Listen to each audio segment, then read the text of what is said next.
Yeah, that whole debate around, bodies, and how, X amount of players will essentially just become filler, essentially, is an interesting one, because that will pervade into the debate around aftercare as well, because there will be an element of, while the club know that a high proportion of those players, particularly at a Category 1 academy, will not make it to the professional game.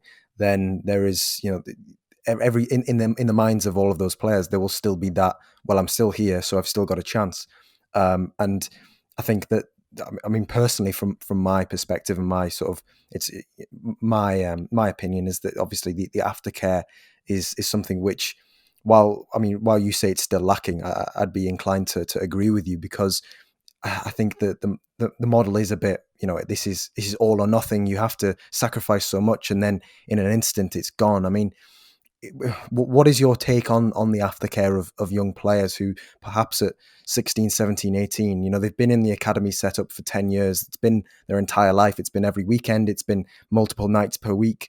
It's been everything to them. And then it just gets stripped away. I mean, I suppose it's better than in the past, when it was quite literally all or nothing, and there were no sort of backup plans. There was no sort of education intertwined with the football. But there's, I mean, I know there are some clubs who get their academy prospects into sort of apprenticeship schemes and whatnot to give them I don't know, a trade or a skill set that's outside of football in the event that they do not make it. And what's your thoughts on sort of the aftercare, whether it's come a long way or whether it's still got a long way to go? Yeah, so there are two chapters in my book which deal with the process of releasing players and then what happens to them thereafter. One called Dear Parent Guardian, which focuses on the slightly younger ages. So it begins with, I was able to get hold of an email that a Premier League club sent to a 7-year-old boy, the parents of a 7-year-old boy. They released shortly after recover from breaking his leg playing football. And it was very impersonal. It was one of those kind of letters, emails where you would click to add the recipient's name, and they just hadn't bothered to click, and it left it as Dear Parent Guardian, and this kind of very generic email they sent to this boy who'd been playing with them since he was, I think he was 5, playing for their pre-academy. So he'd been with them for pretty much half of his life by the time that they let him go, very sort of unceremoniously, with no real follow up. So yeah, I was able to reproduce that, and there's another chapter which focused on the slightly higher age group, so guys who have been released at sort of 16 to 19 kind of age range, and that one's called "How many times can you face rejection?" Because that was the line that one of a player who'd been released by Fulham, he said that to me. He said, how many times can you face rejection? Because after he was let go, um, it's then the process of going on a lot of different trials, and the rejection starts to mount up. And after being told he wasn't good enough for a Premier League team in Fulham, who were Premier League at the time, he soon found he was being rejected by teams a lot lower down the pyramid. And he was playing semi-professionally within a few months. And there was just a lot of rejection stacked on top of further rejection, and it was a really difficult time period for him. I spoke also with people who are looking to help provide better aftercare from an outside as well. There's a guy named Paul Mitten, who was a youth player at Man United in the 90s. He started an initiative called Revive, whereby he's now a personal trainer. So he provides personal training and some coaching and counselling to young players who have been released by clubs in the northwest. So the likes of United and City and Liverpool, they come to him and he offers a bespoke package where it'll help get them back in shape for the trial process they're about to go on. He'll help, he has connections within the game to help set them up. Um, but he's tried to connect with clubs and make his offering something kind of official and endorsed. But he's had the door shut in his face several times by all the clubs he's met with and the governing bodies. So there's kind of reluctance from inside the game to accept help from outside it. I think what my general findings were from looking into aftercare and the process of releasing players was that the game thinks it's a lot closer to cracking it than it really is. I think clubs and in particular the governing bodies, the kind of the rule makers and the policy setters think they're a lot closer to offering an adequate aftercare package than they really are. So though there have been strides that have been made, there's a lot of psychological help that's supposedly on offer to these young players. The PFA claim to put on a lot of classes. The players I spoke to found that um, the outreach that they received was either very impersonal and felt like box ticking, or it just didn't reach them at all. So yeah, there's definitely a big gap.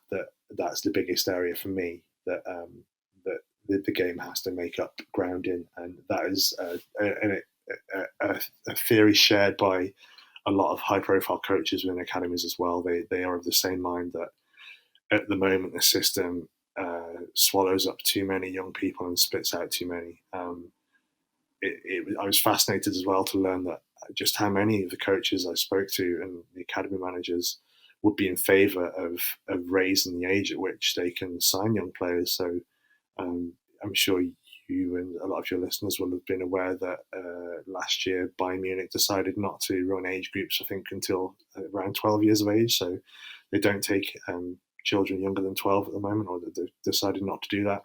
And a lot of people in the game in this country are in favour of doing the same. So at the moment, you can sign players from the under nines age group up.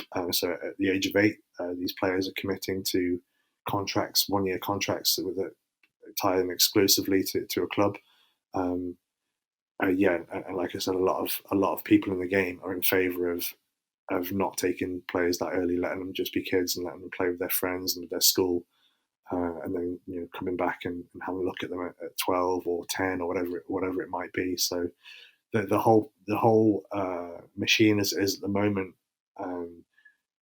necessitates a really high attrition rate, which I don't think is healthy. And at this stage, although things have improved in terms of the aftercare, there's still a long way to go from my perspective. Yeah, absolutely. I mean, I echo your points there, and I think I mean, we're merely scratching the surface, really, aren't we? Because it's such a complex situation for so many people, so many families. On that Bayern Munich point, though, we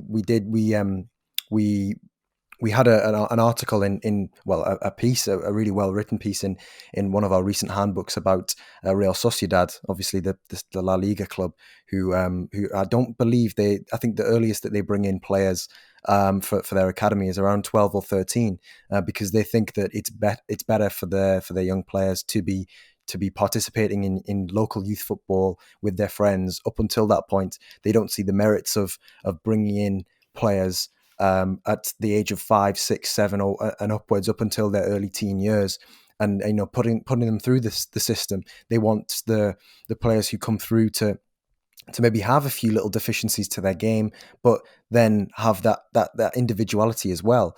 And while it's, I mean, you look at the Real Sociedad and Athletic Bilbao, Athletic Club, and I mean, they're two teams from the Basque region of Spain. I mean, especially Athletic, they have, I mean, their club policy of only fielding Basque players is a remarkable one. But it goes to show that, in that region, that clearly something is being done right, that those two teams have been able to sustain themselves in the top flight of Spanish football, and sustain themselves quite well, with a healthy stream. Certainly in Real Sociedad's case, of Basque-based players coming, many of whom have come through the academy, many of whom are household names, but also, of course, Athletic Club, who are they recruit from the local area, and it's quite similar to clubs sort of in the UK, in that the chapter, I can't remember the name of it.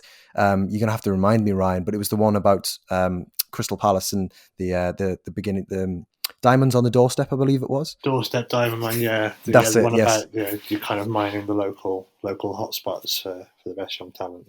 Yeah. Yeah. That chapter is very, very interesting as well. And it goes to show that perhaps bringing players in at 5, 6, 7, while there will be some success stories, Mason Mount being one, and we'll get onto him, that perhaps that's not always the best way to do things, and that there will always be difference of opinion, and there'll be different approaches. And if that's better in terms of an aftercare scenario, then perhaps that may be the way that things need to go.